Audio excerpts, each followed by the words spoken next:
ଯୁଗ ବୋଲି କିଛି ନାହିଁ। ଆଜ୍ଞା ଯୁଗ ଆସିଲେ ଗୋଟେ ବନ୍ଧ ବାଡ଼ ପଡେନି। ମଣିଷର ମନ ପରିବର୍ତ୍ତନରେ ଯୁଗ ପରିବର୍ତ୍ତନ। ଆମ ଭିତରେ ସତ୍ୟତାର ଭାବ ଯେତେବେଳେ ଅଧିକ ଥିଲା ସେତେବେଳେ ସତ୍ୟ ଯୁଗ। ଯେତେବେଳେ ଆମ ଭିତରେ ଶାନ୍ତି ପଳେଇଲା ତ୍ରେତୟା ଯୁଗ। ଯେତେବେଳେ ଦୟା ପଳେଇଲା ଦ୍ୱାପର ଯୁଗ। ଯେତେବେଳେ କ୍ଷମା ପଳେଇବ କଳି ଯୁଗ। ଇଏ ସବୁ ଯେତେବେଳେ ପଳେଇ ଆସିବ ଆପେ ଆପେ ଗୋଟେ ମଣିଷ ପାଇଁ ସତ୍ୟ ଯୁଗ ଆରମ୍ଭ ହେଇଯିବ।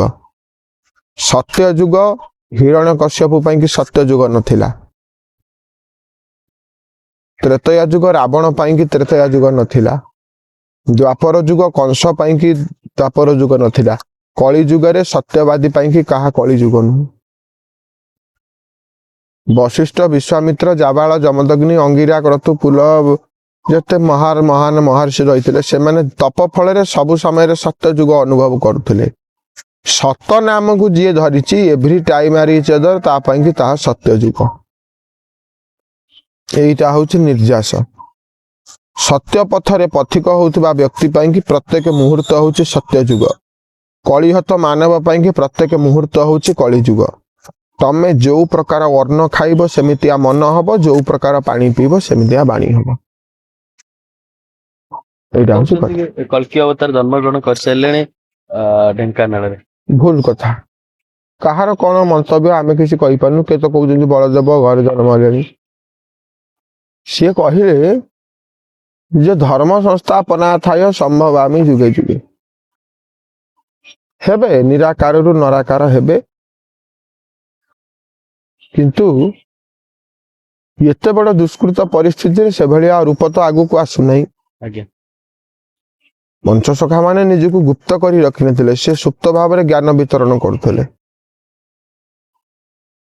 ତେଣୁ କରିକି ନିଜ ହୃଦୟ ଭିତରେ ସେଇ ପ୍ରଭୁଙ୍କୁ ଜାଗ୍ରତ କରେଇକି ଯିଏ ପ୍ରତ୍ୟେକ ମୁହୂର୍ତ୍ତରେ ସେଇ ବ୍ରହ୍ମ ସତ୍ତାକୁ ଅନୁଭବ କରିପାରିବ ତାହା ହିଁ ହେଉଛି ପ୍ରକୃତ ଯଜ୍ଞ, ଜପ ଆଉ କ୍ରିୟା।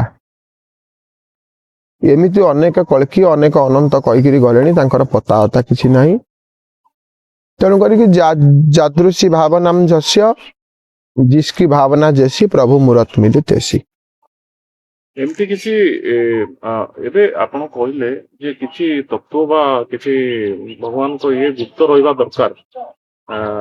ମୁଁ ଦର୍ଶକ ବନ୍ଧୁ ମାନଙ୍କୁ କହିବେ ସେ ତତ୍ଵ ଗୁରା ଯଦି ଲୋକମାନଙ୍କ ହିତରେ ଲାଗିବ, ଲୋକମାନଙ୍କ ପାଇଁ ଲାଗିବ, ତାହେଲେ କାହିଁକି ଗୁପ୍ତ ରହିବ ଆଉ ଏହାର ଗୁପ୍ତ ପଛରେ କଣ ରହିଛି ରହସ୍ୟ? ଆପଣ ମାନେ ବସ୍ତ୍ର କାହିଁ ପିନ୍ଧୁଛନ୍ତି?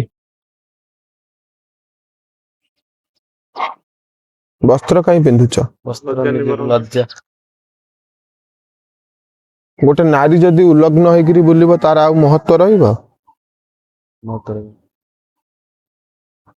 ସେଇ ପ୍ରକାର ହଉଛି ଏ କଥା। ବ୍ରହ୍ମ ବିଦ୍ୟାକୁ ଯଦି ଆମେ ଗୋପ୍ୟ ଭାବରେ ରଖିବା ତାର ମହତ୍ଵ ବୃଦ୍ଧି ପାଏ। ନାରୀଟିକୁ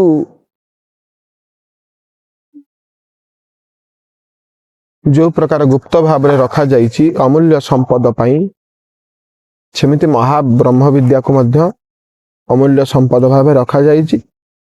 ତାକୁ ସଦଗୁରୁ ସେବିକିରି ଲୋକମାନେ ଜାଣିପାରିବେ। ତତ୍ଵ ଗୁରୁଙ୍କୁ ଯୋଉମାନେ ସେବିବେ ସେମାନେ ପାଇପାରିବେ ଏବଂ ତାହା ଜଗତର ହିତକାରୀ। ଏଇଟା ହଉଛି କଥା। ସେଇ ମନୋବୃତ୍ତିରେ ଚାଲିବ। ଆଗକୁ ଆସୁଛି ସେଇ ପ୍ରକାର ମହାନ ସମୟ। ଆଉ ଗୋଟିଏ ସମୟ ଆପଣମାନଙ୍କ ପାଇଁ କି ଆମେ ନେଇ ଆସିଛୁ 2026 ମସିହା ମେ ମାସ 2 ତାରିଖରୁ 6 ତାରିଖ ପର୍ଯ୍ୟନ୍ତ ଶ୍ରୀ ଶ୍ରୀ ଶ୍ରୀ ବିଜୟା ବିଶ୍ୱରୂପା ବ୍ରହ୍ମ ବିରାଟ ଅନନ୍ତ କଳ୍କି ମହାଯଜ୍ଞ। ଏଇ ହଉଛି ଗୋଟେ ମହାନ ଯଜ୍ଞ। ଏଥିରେ 1000 ଅଷ୍ଟଭୁଜା ବିଶ୍ୱରୂପା ଦୁର୍ଗାଙ୍କର ରୂପ ଆପଣମାନେ ଦେଖିପାରିବେ। ଅନନ୍ତ ଆଉ କଳ୍କି ନୀଳ ଧବଳ ରୂପର ପ୍ରଦର୍ଶନ। ପଞ୍ଚସଖା ମାନଙ୍କର ଅଜପା ସୂତ୍ରରେ ଯଜ୍ଞ, ରାଧାକୃଷ୍ଣ ଯୁଗଳ ମୂର୍ତ୍ତି ଓଙ୍କାର ମଧ୍ୟ ଅଷ୍ଟସଖୀଙ୍କୁ ଘେନି ଅଜପା ସୂତ୍ରରେ ଯଜ୍ଞ ଏବଂ ରାସ ଏବଂ ବିଶ୍ୱର କଲ୍ୟାଣ ନିମିତ୍ତାର୍ଥେ ନିରାକାର ମନ୍ତ୍ରରେ 1,00,000 ଆହୁତି ପ୍ରଦାନ କରାଯିବ। ଏହି ଯଜ୍ଞ 5 ଦିନ ଧରି ଚାଲିବ। ପଞ୍ଚସଖାଙ୍କ ଅନୁସାରେ 5 ଦିନ ଚାଲିବ।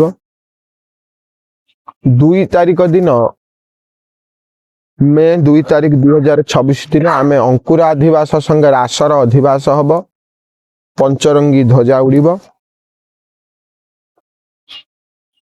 3 ତାରିଖ ଦିନ 16 ମଣ୍ଡଳର ଭକ୍ତମାନଙ୍କୁ ନେଇକରି ଗୋଟେ ବିଶାଳ ଶୋଭାଯାତ୍ରା ମହାମନ୍ତ୍ର ନାମର ପରିକ୍ରମା ଏବଂ ଜଳଯାତ୍ରା କରାଯିବ। ସେଦିନ ରାସ ଯଜ୍ଞର ଅୟମ ଆରମ୍ଭ କରାଯିବ। 4 ତାରିଖ 4 ମେ 2026 ବିଶ୍ୱରୂପା ଏବଂ ଅନନ୍ତ କଳ୍କୀଙ୍କର ପ୍ରାଣ ପ୍ରତିଷ୍ଠା ସାଙ୍ଗେ ପ୍ରକାଶ ଯଜ୍ଞ ମଧ୍ୟ କରାଯିବ ଏବଂ ମହାରାସ ଉତ୍ସବ ମଧ୍ୟ କରାଯିବ, ଯାହା ଅବିରତ ଭାବରେ ଚାଲିବ। ଏହି ରାସ ଉତ୍ସବରେ ଏହି ଯଜ୍ଞ ଉତ୍ସବରେ ବହୁ ମାନ୍ୟଗଣ୍ୟ ସାଧୁ ସନ୍ଥ ମାନେ ଯୋଗଦାନ କରିବେ। ଗୋଟିଏ ଦିନ ଆମେ ସନାତନ ଧର୍ମ ମହାସଭା ଆମେ କରିବୁ। ଆମେ ସମସ୍ତେ ମିଶି ଗୋଟେ ସନାତନ ଧର୍ମ ମହାସଭା କରିବା। ଆମର ଏହି ସନାତନ ଧର୍ମ ମହାସଭାରେ ଆପଣଙ୍କର ଜାତି ଧର୍ମ ବର୍ଣ୍ଣ ନିର୍ବିଶେଷରେ ହିନ୍ଦୁ ମୁସଲମାନ ଖ୍ରୀଷ୍ଟିଆନ ଶିଖ ଜୈନ ବୁଦ୍ଧ ଅଲେଖ ଶାକ୍ତ ଶୈବ ବୈଷ୍ଣବ ଗୋଟିଏ ମଞ୍ଚରେ ସମସ୍ତେ ବସିବେ। ସମସ୍ତଙ୍କୁ ଏକତ୍ର କରାଯାଇ ସମସ୍ତଙ୍କ ପନ୍ଥାର ସାର ତତ୍ତ୍ୱକୁ ନିଆଯାଇ ଧର୍ମାନ୍ଧୀକରଣ ଭିତରେ ନ ବୁଡ଼ି ରାଷ୍ଟ୍ର ପ୍ରେମ ଏବଂ ବିଶ୍ୱ ଭାତୃତ୍ୱକୁ ଜାଗ୍ରତ କରିବା ନିମନ୍ତେ ଗୋଟିଏ ଆହ୍ୱାନ ଦିଆଯିବ। ସନାତନ ଧର୍ମ ମହାସଭା ବା ସର୍ବଧର୍ମ ସମନ୍ୱୟ ସଭା। ସମସ୍ତେ ଏକ ସର୍ବଭୂତେଷୁ ଆତ୍ମବତ୍। ଏହି ଦୃଷ୍ଟିରେ ଏହି ଯଜ୍ଞରେ ବରିଷ୍ଠ ସାଧୁ ସନ୍ଥ ମାନେ ଯୋଗଦାନ କରିବେ। ତାକୁ ଆମେ ଅନ୍ୟ ସମୟରେ ପ୍ରକାଶ କରିବୁ ଏବଂ ସାଧୁ ସନ୍ଥ ମାନଙ୍କୁ ମଧ୍ୟ କିଛି ସ୍ନାନ ତର୍ପଣର ବ୍ୟବସ୍ଥା ରହିଛି। ରାଷ୍ଟ୍ରୀୟ ସାଧୁ ସନ୍ଥ ସମ୍ମିଳନୀ ହବ ଏବଂ 2026 ମେ 6 ତାରିଖ ଦିନ ଏହାର ପୂର୍ଣ୍ଣାହୁତି। ପ୍ରତ୍ୟେକ ଦିନ ହରିହାଟର ବ୍ୟବସ୍ଥା ଏବଂ ଗୋଟିଏ ଦିନ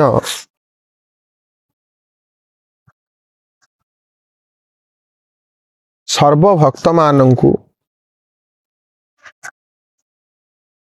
ମହାପୁରୁଷଙ୍କର କିଛି ବିରଳ ଗ୍ରନ୍ଥ ମଧ୍ୟ ମେଲାଣି ଦିଆଯିବ। ସମସ୍ତେ ଏହି ଯଜ୍ଞରେ ଯୋଗଦାନ କରି ନିଜର କଳିକଳମୁଷକୁ ବିନାଶ କରନ୍ତୁ। ଯାହାକୁ କୁହାଯାଇଛି ଅନନ୍ତ ବ୍ୟକ୍ତଂ ଚ ରୂପ ରୂପ ପ୍ରକାଶିତ କଳିକଳମୁଷ ନାଶାର୍ଥେ ଗୁପ୍ତ ଲୀଳା ପ୍ରକାଶ।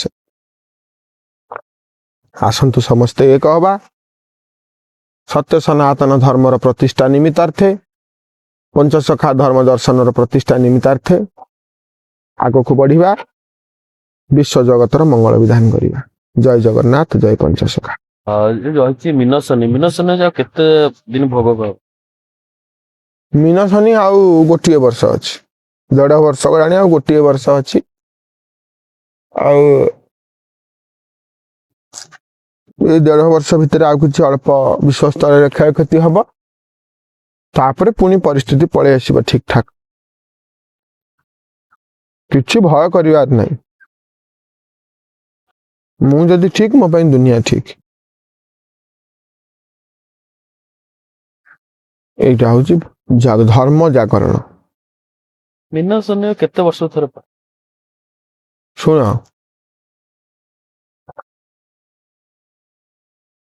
ନାକ୍ଷତ୍ରିକ ହିସାବରେ ଗୋଟିଏ ଗୋଟିଏ ଅଭିଜିତ ନକ୍ଷତ୍ର ଏକାଠି ହେଇକରି ମୀନ ଶନି ପଡେ।